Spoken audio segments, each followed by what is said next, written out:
नमस्कार भैया, हम लोग कुछ गुण आप सब लोग के अपन यूट्यूब चैनल DRL एंटरटेनमेंट में स्वागत करते हैं। तो भैया आज हम लेके आए हैं भोजपुरी के सुपर स्टार सिंगर और एक्टर रितेश पांडे जी का भोजपुरी एगो गाना।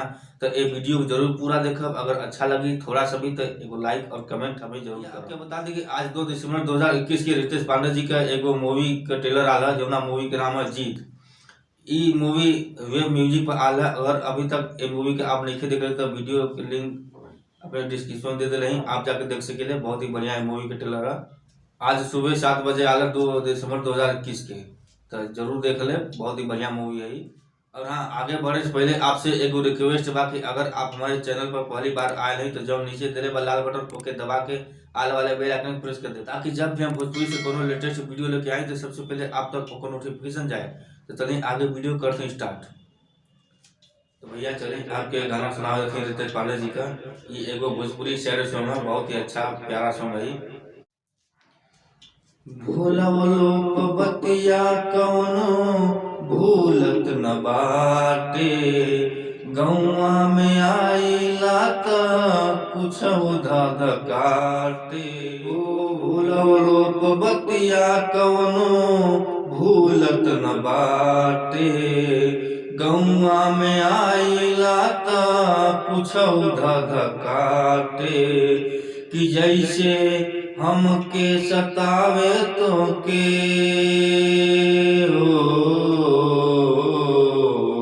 कि जैसे हमके सतावे तो के सतावेला कि नाए जान, तोहरो के याद हमार आवेला कि नाए जान, तोहरो के याद हमार आवेला कि ना।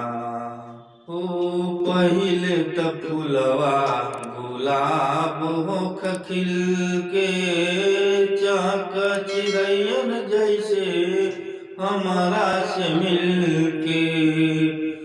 पहिले त फुलवा गुलाब होख खिल के, चहक चिड़ैयन जैसे हमारा से मिलके। अब जब फेरलू नजरिया दिल समझावेला कि नाए जान, अब जब फेरलू नजरिया दिल समझावेला कि नाए जान, तोहरो के याद हमार आवेला कि नाए जान, तोहरो के याद हमार आवेला कि ना। भले ना सुना ले ओकर केहू के रोइया, डाली से टूटते कुंदन सुख जाले पतैया। भले ना सुना ले ओकर केहू के रोइया, डाली से टूटते कुंदन सुख जाले पतैया। हमारो खबरिया बतलावेला कि नाए जान, हो केहू रितेश के खबरिया बतलावेला कि नाए जान, तोहरो के याद हमार आवेला कि नाए जान, तोहरो के याद हमार आवेला कि ना। तो भैया कैसा लगा गाना? अगर थोड़ा सा भी अच्छा लगा तो एक लाइक हमें जरूर कर दे।